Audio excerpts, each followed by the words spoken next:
तिला ना अचानक लकवा मारला।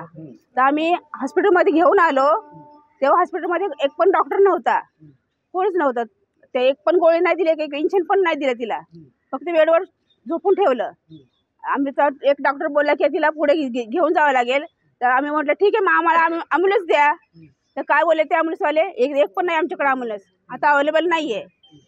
आणि नंतर आम्ही प्रायव्हेटवाली पण मागवली 500 रुपये देऊन, पण ती अजून 500 रुपये देऊन पण ॲम्ब्युलन्स आली नाही। हॉस्पिटलची आलीच पण नाही आहे, त्यांची पण अवेलेबल नाही आणि पैशावाली पण नाही आली ॲम्ब्युलन्स। किती तास तुम्ही इकडे होते ॲम्ब्युलन्ससाठी? 5 तास होतो आम्ही सर, 3-3.5 तास आमचं पेशंट जिवंत होतं। तिला एक गोळी नाही दिली, एक इंजेक्शन नाही दिलं, डॉक्टरांनी कुठलीच ट्रीटमेंट केली नाहीये। आणि आता डॉक्टरला विचारलं की आम्ही ड्युटीवर नाहीये, आम्ही नव्हतो असं बोलतो डॉक्टर। आणि ॲम्ब्युलन्सला विचारलं की बाबा चल बाबा आम्हाला पेशंटला घेऊन चल, तर ॲम्ब्युलन्सवाला काय बोलतो, मी एक पेशंट घेऊन जाऊ शकत नाही, 2-3 पेशंट पाहिजेत असं बोलतो। आम्हाला न्याय मिळाला पाहिजे। आता मुलांना कोण नाहीये, त्यांचे आई वडील तर आधीच गेलेले आहेत, आई आता गेली आहे, त्या मुलांना कोणच नाही आता। वेळेवर जर ॲम्ब्युलन्स भेटली असती तर आमची बाई जगली असती, तिला ऑक्सिजनची गरज होती। पहिले इकडे आणलेलं तर हे लोकांना आम्ही बोललं की ॲम्ब्युलन्सचं हे सगळं पहिले चेक केलं आणि ते बोलले की कलवाला घेऊन जावा। तर ते बोलले पहिले फ्रीवाला हे करा, ॲम्ब्युलन्स बोलवा।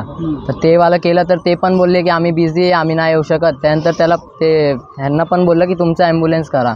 त्यांना 12:30-1 वाजता बोललेलं, पण 2, 2:30-3 वाजले पण ते लोक आले नाही अजून। एक माणूस आला, आता काय झालं मग त्याच्यानंतर मग ॲम्ब्युलन्स आली आणि मम्मीला इथपर्यंतच आणलं आणि अजून तब्येत खराब झाली। ॲम्ब्युलन्सवाला काय बोलतो, तो काय बोलतच नाही। 2 पेशंट बोलतो, 1 पेशंटला तसं नाही घेऊन जाणार मी। ते एक साईडचं असं म्हणजे हातपाय उठत नव्हते। दुपारी साधारण 1च्या सुमारास एक महिला सविता बिरारदार विठ्ठलवाडी ह्या एरियात परिसरातून आपल्याकडे आलेली होती। त्यांना जे फिजिशियन डॉक्टर आहे डॉक्टर शर्मा यांनी तपासून त्यांना सांगितलं होतं की त्यांना एक स्ट्रोक सदृश्य परिस्थिती असणारे एक सिम्पटम्स आहेत आणि त्यामुळे कसं त्यांना पुढचे जो इलाज करण्यासाठी त्यांना इंटेन्सिव्ह केअर युनिटची गरज आहे आणि ते इंटेन्सिव्ह केअर युनिट आपल्याकडे उपलब्ध नसल्यामुळे त्यांनी सांगितलं होतं की त्यांना एक हायर फॅसिलिटी सेंटरला जिकडे मिडल कॉलेज किंवा हॉस्पिटल असेल त्या ठिकाणी घेऊन जाण्याची आवश्यकता आहे। पेशंटच्या सोबत पेशंटचे 2 मुलं, एक मुलगी आणि एक मुलगा, ह्या दोघांनाही सविस्तर त्या ठिकाणी त्या घटनेची कल्पना पण दिलेली होती की अशा प्रकारचं त्यांना रेफरन्स करून त्यांना ठिकाणी ICUमध्ये भरती करणं आणि पुढे CT स्कॅन वगैरे या गोष्टी करणं गरजेचं आहे। तर तसं करत असताना त्यांचं जे ॲम्ब्युलन्स घेऊन जाण्यामध्ये जो आहे म्हणजे 108 जी ॲम्ब्युलन्स आहे ते 108ची ॲम्ब्युलन्स त्यांना त्या मुलांना लवकर उपलब्ध झाली नाही, त्यामुळे मग आपल्या ॲम्ब्युलन्सने घेऊन जायचं की 108च्या ॲम्ब्युलन्सने घेऊन जायचं असं कन्फ्युजन त्यांच्यामध्ये झालं होतं आणि त्याच्यामुळे तो डिले झालेला आहे आणि दुर्दैवी मृत्यू झाला आहे त्या महिलेचा त्या ठिकाणी। पुढे कार्यालयीन जी शिस्त आहे त्याच्याबद्दल आम्ही सविस्तर इन्क्वायरी करूच।